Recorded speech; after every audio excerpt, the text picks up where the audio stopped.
আসসালামু আলাইকুম। Bangla law school YouTube চ্যানেলে আপনাকে স্বাগতম। আমাদের আজকের আলোচনার বিষয় হলো তামাদি আইন 1908। আমরা আজকের ভিডিওতে তামাদি আইনের মামলা, আপিল ও দরখাস্তের তামাদির মেয়াদ সম্পর্কে আলোচনা করব।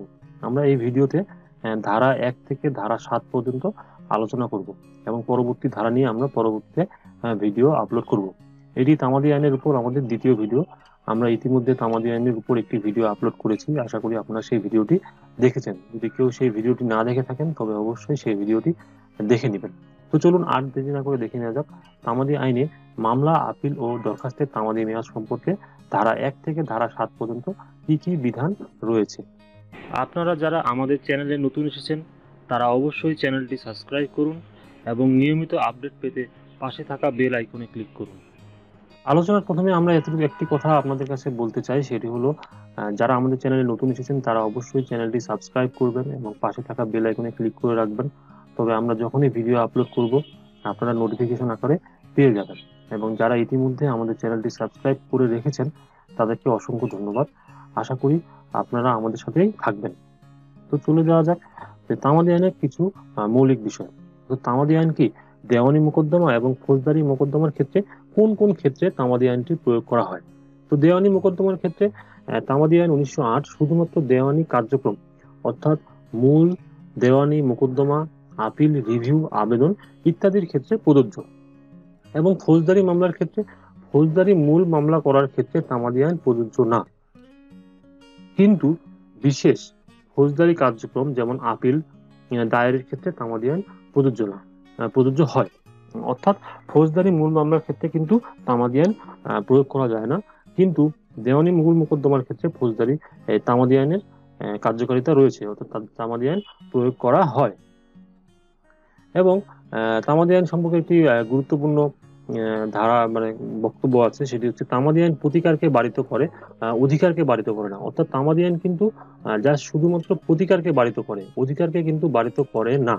অর্থাৎ কেউ যদি কোনো মামলা করার যদি অধিকারী হয় এবং সে নির্দিষ্ট তামাদি মেয়াদে সময়ের মধ্যে যদি সে আদালতের দ্বারস্থ না হয়, সেক্ষেত্রে আদালত তার প্রতিকারকে বারিত করবে, কিন্তু তার যে অধিকার সেই অধিকারকে কিন্তু কখনোই বারিত হবে না। অর্থাৎ তামাদি আইন শুধুমাত্র প্রতিকারকে বারিত করে, অধিকারকে বারিত করে, অধিকারকে বারিত করে না। অর্থাৎ তামাদি আইন না থাকলে এই যে মামলা সংক্রান্ত যে সমস্যাগুলো আছে এগুলো চিরদিন চলতে থাকলো, এই চিরদিন যেন চলতে না পারে তাই কিন্তু তামাদি আইনে একটি টাইম ফ্রেম দিয়ে দেওয়া হয়েছে যে এই সময়ের মধ্যে আপনি এই মামলা, আপনার যদি এই অধিকার জন্ম হয় তবে আপনি এই মামলা এতদিনের মধ্যে করতে পারবেন, বা অথবা আপনি এই আপিলটি এই এতদিনের মধ্যে করতে পারবেন, না হলে কিন্তু আপনাকে আইন আপনাকে বারিত করবে, আপনি কিন্তু পরে এই অধিকার নিয়ে আদালতের দ্বারস্থ হতে পারবেন না। এটি হচ্ছে তামাদি আইনের মূল উদ্দেশ্য। তাই তামাদি আইন প্রতিকারকে বারিত করে, অধিকারকে বারিত করে না। এটি হলো তামাদি আইনের একটি মৌলিক বিষয়, এই জিনিসটি অবশ্যই আমাদের মাথায় থাকতে হবে। তো চলুন দেখে নেওয়া যাক ধারা 1 এবং 2 কি বলা আছে। তামাদি আইনের প্রথম অধ্যায়ে 2টি ধারা আছে। 2টি ধারার মধ্যে একটি হলো 1 ধারা এবং দ্বিতীয়টি হলো 2য় ধারা।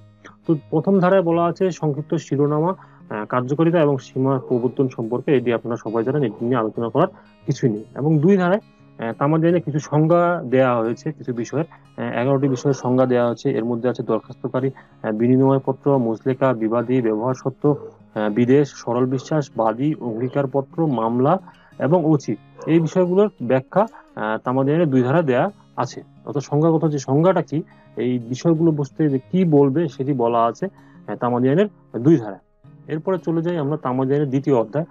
2য় অধ্যায় তামাদি আইনের 2য় অধ্যায়ে মামলা, আপিল ও দরখাস্তের তামাদি মেয়াদ সম্পর্কে বেশ কয়েকটি ধারা আছে। তার মধ্যে আমরা 3 থেকে 7 পর্যন্ত আজকে আলোচনা করব। তো ধারা 3-এ কি বলা আছে? তামাদি মেয়াদ আনতে দায়েরকৃত মামলা খারিজ অত্র আইনের 4 হতে 25 ধারার উভয় ধারা সহ সাপেক্ষে প্রথম তফসিলে এতদুদ্দেশ্যে নির্ধারিত তামাদি মেয়াদ উত্তীর্ণ হওয়ার পর মামলা, আপিল বা দরখাস্ত রুজু বা দায়ের বা দাখিল করা হইলে বিবাদী পক্ষ যদি তামাদি প্রশ্ন উত্থাপন নাও করে তবুও উক্ত মামলা, আপিল বা দরখাস্ত খারিজ বলিয়া বিবেচিত হবে। অর্থাৎ যে প্রথম তফসিলে যে নির্ধারিত সময় আছে সেই নির্ধারিত সময়ের মধ্যে যদি কোনো মোকদ্দমা না করা হয়, সেক্ষেত্রে যদি বিবাদী পক্ষ যদি কোনো প্রশ্ন বা তামাদি সংক্রান্ত কোনো প্রশ্ন উত্থাপন নাও করে, তবে আদালত যদি বুঝতে পারে যে এটি তামাদি দ্বারা বারিত, তবে আদালত মামলা, আপিল বা দরখাস্ত খারিজ করে দিবেন। এটি আদালতের জন্য একটি বাধ্যতামূলক ধারা, অর্থাৎ 3 ধারার বিধান আদালতের জন্য বাধ্যতামূলক, এটি আদালতকে অবশ্যই পালন করতে হবে। এরপর আছে ধারা 4। ধারা 4-এ বলা আছে যে আদালত বন্ধ থাকা অবস্থায় যখন তামাদি মেয়াদ উত্তীর্ণ হয়, অর্থাৎ কোনো ক্ষেত্রে যদি তামাদি মেয়াদ যখন উত্তীর্ণ হবে সেদিন যদি আদালত বন্ধ থাকে তখন কি হবে? তো সেই ক্ষেত্রে বলা আছে সেই ক্ষেত্রে কোনো মামলা, আপিল বা দরখাস্ত জন্য নির্দিষ্ট তামাদি মেয়াদ আদালত বন্ধ থাকার দিন উত্তীর্ণ হয়, সেই ক্ষেত্রে আদালত পুনরায় খুলিবার দিন উক্ত মামলা, আপিল বা দরখাস্ত রুজু বা দায়ের করা যাবে।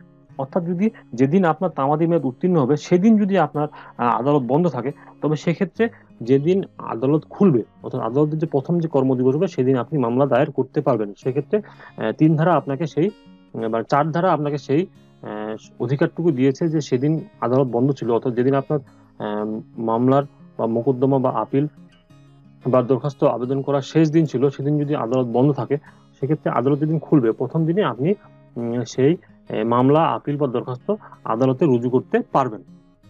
এরপর আছে ধারা 5। ধারা 5টি অত্যন্ত গুরুত্বপূর্ণ। ধারা 5-এর মানে আলোচনার বিষয় হলো যে বিলম্ব মওকুফের আবেদন। আমরা সবাই জানি যে 5 ধারা বিলম্ব মওকুফের আবেদন করা যায়। তবে 5 ধারার ক্ষেত্রে সবারই একটি ভুল ধারণা আছে যে মূল মোকদ্দমার ক্ষেত্রে কি 5 ধারার বিধান প্রযোজ্য কিনা। সবাই মনে করে যে মূল ধারার ক্ষেত্রে, অবশ্যই আপনারা মনে রাখবেন 5 ধারার বিধান মূল মোকদ্দমার ক্ষেত্রে প্রযোজ্য নয়। অর্থাৎ মূল মোকদ্দমার ক্ষেত্রে 5 ধারায় কোনো আবেদন করা যাবে না। তবে এখানে বলা আছে কোনো আপিল বা রায় পুনর্বিবেচনা বা পুনর্নিরীক্ষণের দরখাস্ত কিংবা আপিল করিবার অনুমতির প্রার্থনা দরখাস্ত বা অন্য কোনো দরখাস্ত যাহার উপর এই ধারার বর্তমান বলবৎ কোনো আইন দ্বারা বা অধীন প্রযোজ্য হয়, উহা নির্দিষ্ট তামাদি মেয়াদ উত্তীর্ণ হওয়ার পর গৃহীত হইতে পারে, যদি আপিলকারী বা দরখাস্তকারী এই মর্মে আদালতকে সন্তুষ্ট সাধন করে যে নির্ধারিত মেয়াদের মধ্যে আপিল দায়ের বা দরখাস্ত দাখিল করার যথেষ্ট কারণ ছিল, অর্থাৎ যে দাখিল করতে পারেনি তার জন্য যথেষ্ট কারণ ছিল। তো এখানে অবশ্যই বুঝতে হবে যে মূল মোকদ্দমার ক্ষেত্রে 5 ধারা কিন্তু প্রযোজ্য নয়। এখানে 5 ধারার ক্ষেত্রে কোথাও মূল মোকদ্দমার ক্ষেত্রে বলা হয়নি। এই যে আবেদন, এই আবেদন মঞ্জুর করা আদালতের জন্য একটি বিবেচনামূলক ক্ষমতা। আদালত যদি সন্তুষ্ট হয় তবে আদালত 5 ধারায় আবেদন মঞ্জুর করতে পারে, এবং আদালত সন্তুষ্ট না হলে 5 ধারায় মঞ্জুর করতে পারে। কিন্তু বিশেষ আইনের ক্ষেত্রে 5 ধারার বিধান প্রযোজ্য হবে না। কিন্তু যে বিশেষ যে সকল আইন আছে, বিশেষ আইন, বিশেষ ক্ষমতা আইন, বিশেষ বা অন্যান্য আইন, নির্যাতন বা অন্যান্য যে সকল আইনই আছে, সেই বিশেষ আইনের ক্ষেত্রে 5 ধারার বিধান প্রযোজ্য হবে না। তো এখন বিষয় হলো যে বিলম্বের যথেষ্ট কারণটি আসলে কি। এখানে একটি ধারায় গুরুত্বপূর্ণ একটি বিষয় আছে যে বিলম্বের যথেষ্ট কারণ যদি আদালতের সামনে সন্তুষ্ট করা যায়। তো বিলম্বের যথেষ্ট কারণটি হলো যেমন এক্ষেত্রে হতে পারে যে আইনের পরিবর্তন। কোনো ক্ষেত্রে যদি আইনের পরিবর্তন হয়ে যায়, আপনি জানতেন না যে নতুন করে আইন হয়েছে, যে তামাদি মেয়াদ থেকে কতটুকু, সেই ক্ষেত্রে এটি বিলম্বের যথেষ্ট কারণ হিসেবে গণ্য হতে পারে।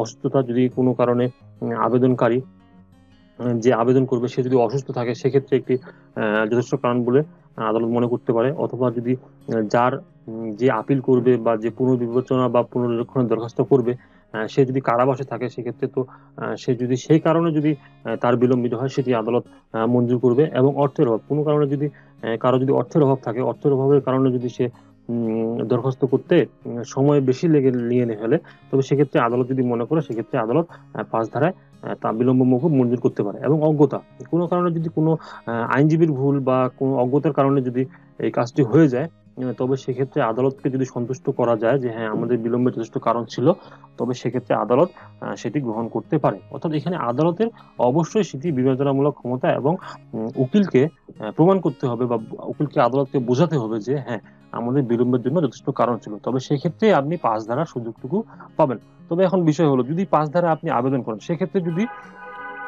আপনার আবেদন যদি গ্রহণ করা না হয়, তবে সেক্ষেত্রে কি করবেন? সেক্ষেত্রেও আইনের বিধান আছে। সেক্ষেত্রে যদি আবেদন গ্রহণ করা না হয়, তবে হাইকোর্টে রিভিশন করা যাবে, অর্থাৎ হাইকোর্টে রিভিশন করার সুযোগ থাকছে। এরপর আসে ধারা 6। ধারা 6ও অত্যন্ত গুরুত্বপূর্ণ। এখানে বৈধ অপারগতা বা আইনগত অপারগতার বিষয়টি তুলে ধরা হয়েছে। তামাদি আইনের 6 ধারা অনুযায়ী 3টি বিষয়কে, অর্থাৎ 3টি বিষয়কে বৈধ অপারগতা বা আইনগত অপারগতা বলা আছে। এই 3টি বিষয়কে কি? 3টি বিষয় হলো নাবালক, উন্মাদ ও জড়বুদ্ধি।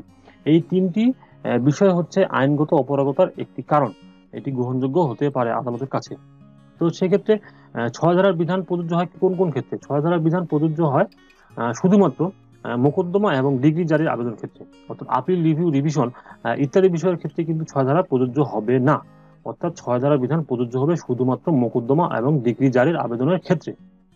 এবং কোন ক্ষেত্রে 6 ধারা বিধান প্রযোজ্য হবে না, অর্থাৎ আপিল, রিভিউ, রিভিশন বা আবেদন ইত্যাদির ক্ষেত্রে 6 ধারা বিধান প্রযোজ্য হবে না। এবং বিবাদী যদি নাবালক বা উন্মাদ বা জড়বুদ্ধি সম্পন্ন হয়, অর্থাৎ বিবাদী কোনো অপারগতার, যদি এই অপারগতার মধ্যে বিবাদী পড়ে যায়, তবে সেক্ষেত্রে কিন্তু এটা প্রযোজ্য হবে না। অর্থাৎ 6 ধারার বিধান শুধুমাত্র মোকদ্দমা এবং ডিগ্রি জারির আবেদনের ক্ষেত্রে প্রযোজ্য হবে। এবং মোকদ্দমা এবং ডিগ্রি জারির আবেদন করতে পারে বাদী পক্ষ। সেক্ষেত্রে বাদী পক্ষ যদি নাবালক, উন্মাদ বা জড়বুদ্ধি সম্পন্ন হয়, তার যখন এই অধিকারটি জন্ম হয়, তবে সে 6 ধারা অনুযায়ী সুযোগটি পাবে, তার তামাদি মেয়াদ অতিবাহিত হবে না। এরপর আসে ধারা নম্বর 7। ধারা 7-এর বিষয়বস্তু হলো যে কতিপয় বাদী বা দরখাস্তের মধ্যে একজন অপারগতা, অর্থাৎ আমরা দেওয়ানি মোকদ্দমায় দেখি যে বাদীও থাকে, একাধিক ব্যক্তি বাদী হতে পারে, একাধিক ব্যক্তি বিবাদী হতে পারে। তো একাধিক বাদী যদি, তার মধ্যে যদি কোনো একজনের যদি বা একাধিক জনের যদি কোনো অপারগতা থাকে এবং কেউ যদি অন্য কোনো জনের যদি অপারগতা না থাকে, তবে সেক্ষেত্রে কি হবে? অর্থাৎ সেক্ষেত্রেও আমাদের আইনে বলা আছে, আমাদের আইনে সুন্দর করে বলা আছে, যদি কতিপয় বাদী বা দরখাস্তকারী একজনের অপারগতার ক্ষেত্রে কি হবে। তবে এখানে দুটো বিষয়, একটি হচ্ছে যে যে সকল বাদী বা দরখাস্তকারী আছে, তার মধ্যে যদি তাদের মধ্যে কারো যদি দায়মুক্ত করার অধিকার থাকে বা সামর্থ্য থাকে, তবে সেক্ষেত্রে কিন্তু তামাদি মেয়াদ অতিবাহিত হতে থাকবে। এবং দ্বিতীয়ত হচ্ছে, যদি সকলেরই যদি দায়মুক্ত করিবার যোগ্যতা বা অর্জন বা সামর্থ্য না থাকে, সেক্ষেত্রে কিন্তু তামাদি মেয়াদ অতিবাহিত হবে না। এটি হচ্ছে 7 ধারার মূল বিষয়বস্তু।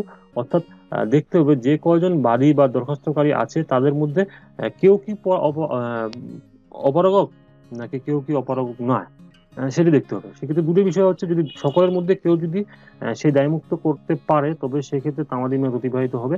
এবং সকলের মধ্যে যদি কেউ যদি সেটা সামর্থ্য বা যোগ্যতা অর্জন করে না, এমন সামর্থ্য থাকলে হবে না, সেক্ষেত্রে যোগ্যতারও একটি বিষয় আছে। যদি যোগ্যতাও যদি না থাকে, যদি কারো যদি যোগ্যতা না থাকে, সেক্ষেত্রে কিন্তু তামাদি মেয়াদ অতিবাহিত হবে না। এবং সকলের ক্ষেত্রে সেটা প্রযোজ্য।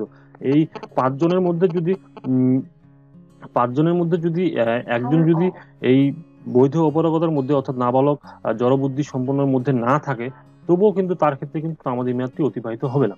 তো আশা করি আপনারা আজকের ভিডিওতে নতুন কিছু জানতে পেরেছেন। এবং আমাদের যদি এই ভিডিও দেখে আপনারা নতুন কিছু জানতে পারেন, তবে অবশ্যই আপনাদের পরিচিত যারা আছে, যারা আইনের ছাত্র, যারা এবার বার কাউন্সিল পরীক্ষায় অংশগ্রহণ করবে, বা যারা জুডিশিয়াল সার্ভিস কমিশন পরীক্ষায় অংশগ্রহণ করবে, তাদেরকে অবশ্যই আমাদের ভিডিও এবং আমাদের কার্যক্রম সম্পর্কে জানাবেন। এইভাবেই আপনারা আমাদেরকে সহযোগিতা করবেন। আশা করি আপনারা আমাদেরকে এই সহযোগিতাটা করবেন, তবে আমরা এই চ্যানেলটিকে সামনের দিকে এগিয়ে নিয়ে যেতে পারবো। আপনাদের সহযোগিতা ছাড়া এটি কখনোই সম্ভব না। তো আমরা এবার একটি প্রশ্ন দেই, যে আমাদের যে আজকের ভিডিওটি আছে, এই ভিডিওর উপর একটি প্রশ্ন করছি। আপনারা যদি এই ভিডিওর প্রশ্নের উত্তর যদি জানেন, তবে অবশ্যই আমাদের কমেন্ট করে জানাবেন, এবং আমরা বুঝতে পারবো যে আমাদের যে ভিউয়াররা আমাদের ভিডিও দেখে বুঝতে পারছে কি না। তো প্রশ্নটি হলো, কোন ক্ষেত্রে তামাদির বিধান প্রযোজ্য নয়? এখানে 4টি অপশন আমরা দিয়ে দিচ্ছি। 4টি অপশন হলো, দেওয়ানি মামলায়, যে কোনো ফৌজদারি মামলায়, মূল ফৌজদারি মামলায়, সুনির্দিষ্ট প্রতিকার আইনের ক্ষেত্রে। এই 4টি অপশনের মধ্যে আপনি যদি আমাদের ভিডিও দেখে যদি আপনি এর উত্তর করতে পারেন, তবে আমরা বুঝতে পারবো যে আমাদের ভিডিওগুলো দেখে আমাদের ভিউয়ারদের লাভ হচ্ছে। আমাদেরকে অবশ্যই কমেন্টস করে আপনার উত্তর জানান। তো আশা করি আপনারা ভালো থাকবেন, এবং আপনাদের মূল্যবান এবং মতামত এবং পরামর্শ আমাদের জন্য সব সময় অত্যন্ত গুরুত্বপূর্ণ। আমাদেরকে কমেন্টস করে আপনাদের মন্তব্য করতে পারেন, অথবা আমাদের ইমেল করতে পারেন। এবং আমাদের ফেসবুক পেজে নিয়মিত আমরা এমসিকিউ আকারে প্রশ্ন আপলোড করছি এবং মডেল টেস্ট নেওয়ার ব্যবস্থা করছি। আমাদের ফেসবুকের সাথেও আপনারা কানেক্টেড থাকবেন। আমাদের ফেসবুকে শুধুমাত্র বাংলা ল স্কুল লিখে সার্চ দিলে আমাদের ফেসবুক পেজ পেয়ে যাবেন। সেখানে আমরা নিয়মিত এমসিকিউ আকারে প্রশ্ন আপলোড করছি। এবং আমাদের সাথে থাকার জন্য আপনাদের অসংখ্য ধন্যবাদ। আশা করি আগামীতে আমরা একটি নতুন ভিডিও নিয়ে আসবো। ততক্ষণ পর্যন্ত ভালো থাকবেন। আইন জানুন, আইন জানান, এবং সর্বদা আইনের প্রতি শ্রদ্ধাশীল থাকুন। ধন্যবাদ। আসসালামু আলাইকুম।